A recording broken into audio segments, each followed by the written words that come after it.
I'd like to take a last couple of minutes of our program and just try to come up with possible solutions or things that would even make a little bit of difference in this whole discussion. What about the idea of privatization? And David, I'll start with you. You were in the legislature as the discussion about privatizing FSSA was going on. Is it a good idea that just didn't work in this case, or is privatizing those services something we might want to rethink entirely? Yeah, you know, the whole issue about privatization, I think what we've learned is there's certain kinds of services that it does make sense for the private sector to provide if they're not sort of the traditional government services. It's looking like the toll road.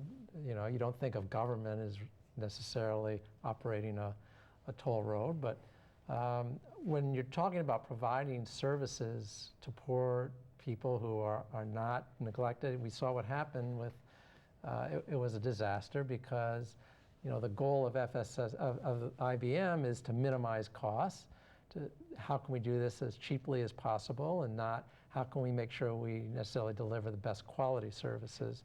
And they didn't, and this again reflects, the concern of the Americans with Disabilities Act. They tried to do it with a web-based programming, not taking into account the fact that a lot of the beneficiaries that people were going to apply, it wasn't a good way to reach them. So, you know, prisons, we found, aren't a good kind of service to privatize, and this is another example. So we just have to be smarter about which services. You can't say all privatization is good and let's privatize everything, nor should we say all privatization is bad. We just have to be smarter about it. John, you mentioned you were over at the State House a fair amount talking to legislators about what they can do to help forward the Arks goals. What are you going to be telling legislators in the upcoming budget session that they can do to help your situation that your organization faces? Really three things. We've been spending a lot of time talking to businesses and business owners about we need economic recovery, and that the putting people to work and putting people into jobs includes those families on the waiting list. We have a lot of moms that can't go into the workforce because they're at home taking care of their adult son or daughter. That this kind of program is economic development, and we need to think about that.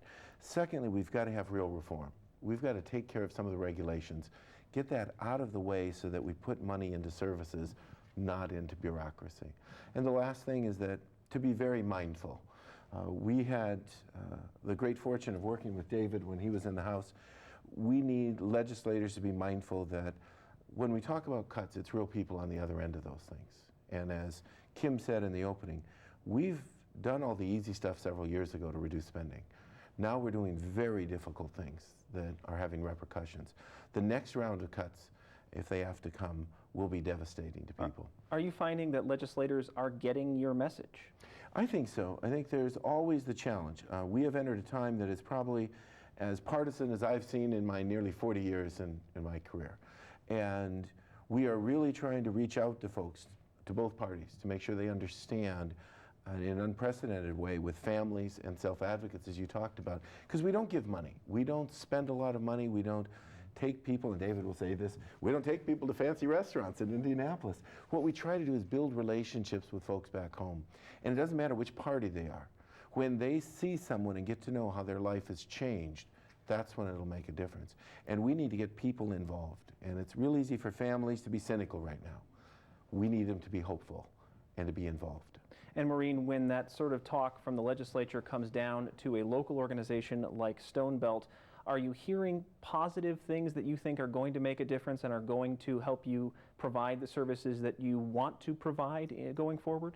Well, there's a provision in these rate cuts that if the state revenues start to turn around, that these are time limited. They're supposed to end June 2011. So let's keep our fingers crossed and hope that that's the end of the cuts. And in June in 2011, present rates, or the rates that just got cut, will be restored. In just about 15 or 20 seconds each, if you had one thing that you would change about how this is going forward and one thing you think would make substantive difference, what would you change? David, we'll start with you and we'll work this way on the panel.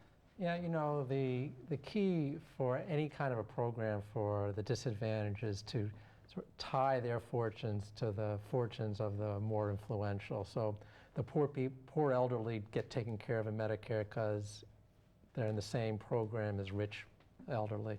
And that's what we need to do. We have to link this program to a program that has a wider pool of beneficiaries. All right, 15 seconds, Maureen. This is very philosophical.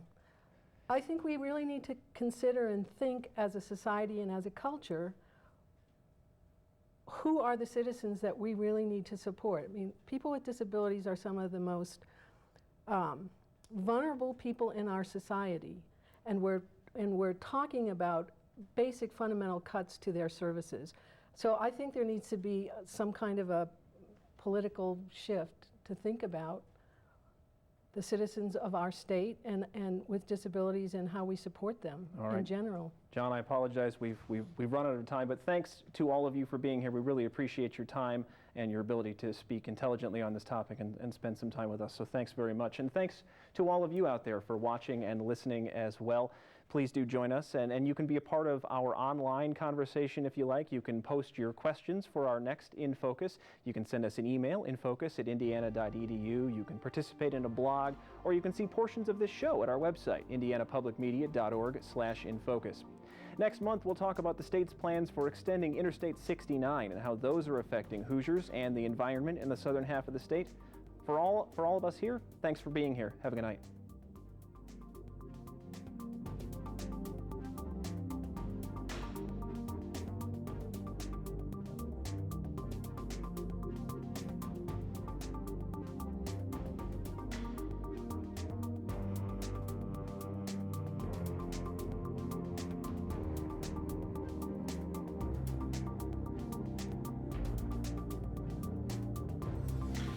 Production support for InFocus is provided by Smithville, a locally owned business serving central and southern Indiana since 1922 with residential and business internet, voice, and security services. Smithville, local pride, global technology.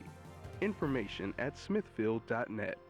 Hoosier Energy, providing electricity for central and southern Indiana electric cooperatives and their member customers. Information at hepn.com, and by viewers like you. Thank you.